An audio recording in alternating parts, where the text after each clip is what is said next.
If you just want to add an extra trigger to your electronic or hybrid drums for simple things like additional percussion, a dedicated cross-stick zone, or for firing off loops or other control functions, then a simple bar trigger is a really easy way to do this without taking up too much room on your kit. One of the most well-known bar triggers is the Roland BT-1 pad, which is pretty pricey for a single trigger, currently running somewhere around £100 or euros or even up to $140 US.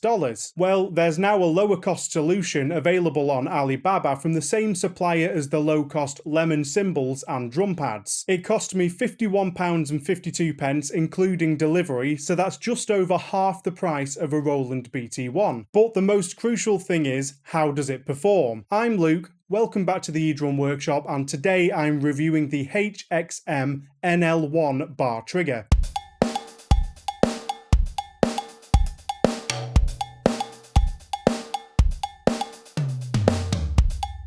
When the trigger arrived, I was surprised to see how well it was all packed, and I was also glad to see some accessories in with the bar trigger. The Lemon cymbals that I ordered came with no packaging material to keep things in place, but this NL-1 bar trigger came in a HXM branded box with foam cutouts for the trigger, the provided jack cable, and 2 different sized spacers. Taking it out of the box, straight away I noticed just how similar this is to the Roland BT-1. The body of the trigger is largely the same shape, the jack socket is in the same place, the mount is identical, and even the included spacers are the same kind of design. The actual trigger pad itself has a slimmer profile at the top due to this cutout style design, but ultimately the playable area is pretty much the same size. The bottom section of the trigger is a little bit thinner as well, but well, we can all tell where they got the idea from. Put it that way. The materials feel similar in quality to the Roland bar trigger too. The rubber has a nice density and feel, and the bottom half is plastic like the BT-1. Although the BT-1 does have a shinier, more metallic finish, it is still plastic. I do like the all-black aesthetic of the NL-1 trigger. It keeps things discreet, but I'm not as big of a fan of the big red logo in the centre. I think a little bit smaller and off-centre might have been nicer, maybe in white.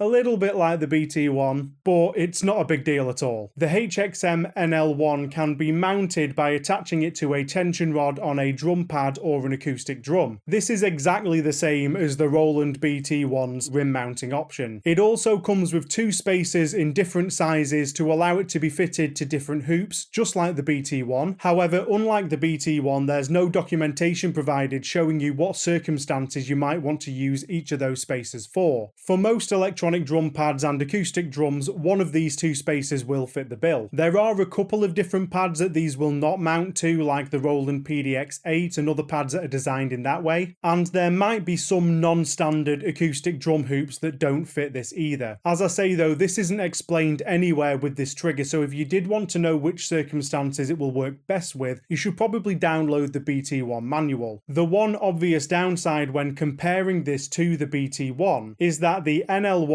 doesn't come with an additional mount for attaching it to an L-rod. I feel like this is a big missed opportunity. One of the most versatile things about the BT-1 is the fact that you can mount it pretty much anywhere, so if you're going to copy the design of the BT-1, I feel like you should just go the whole hog and include that too. Since the design of the mounting bracket is exactly the same as the BT-1, the L-rod mount that's supplied with the BT-1 can also be used on the NL-1 trigger if you happen to have one handy like I do. Performance-wise, the NL-1 works really well on my Roland TD50X, TD27 and TD17, my Pearl Mimic Pro and my eDrum in 10.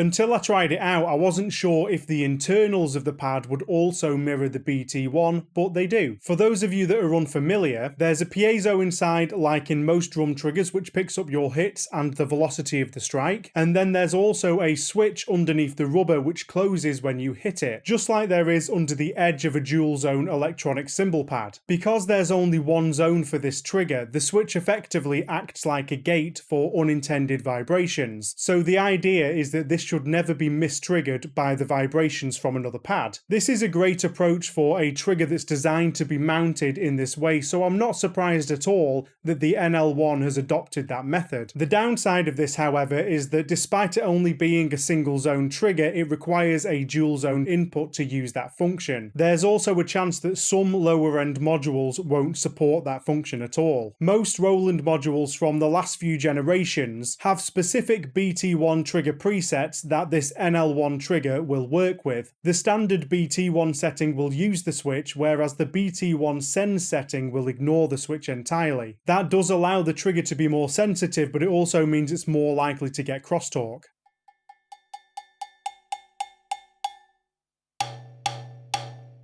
When using the standard BT-1 setting, your very lightest hits might not always close the switch, which means that sometimes they don't trigger. This isn't a specific fault of the NL-1, that's also the case with the BT-1 as well. The Pearl Mimic Pro and the eDrum in 10 both have BT-1 presets as well that the NL-1 will work with. If your module doesn't support the BT-1 natively, then there might be a little bit more fiddling to get it to work properly. All of that isn't really helped by the fact that there's no documentation with the NL-1 because it doesn't show you how to set this pad up on any particular modules. Once again, the Roland BT-1 manual does contain some settings that will help as a starting point for certain Roland modules, so it might be worth having a look there if you're unsure.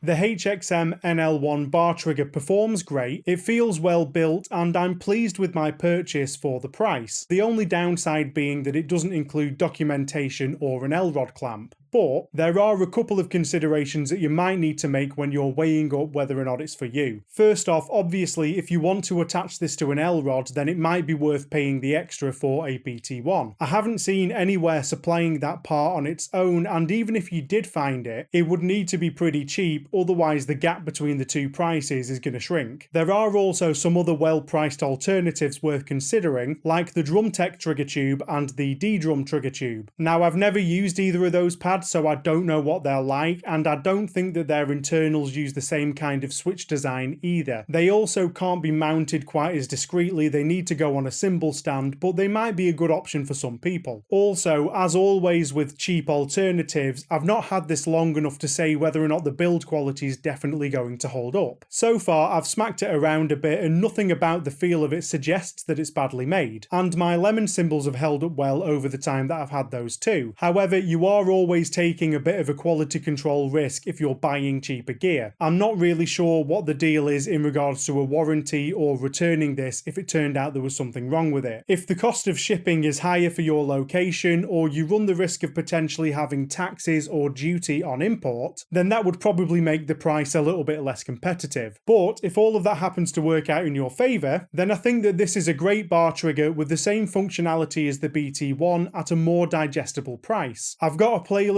of all of my other reviews, like those lemon cymbals, the eDrum in 10 trigger interface, my most recent review of the Gaver G9 just up here, go check that out. And why not pop over to my store at theedrumworkshop.com if you liked the sound of any of those presets that I showed off on this video. They're all available over there along with other kits and samples for your electronic drum module. Enjoy the rest of your day and I'll see you in the next video. Cheers!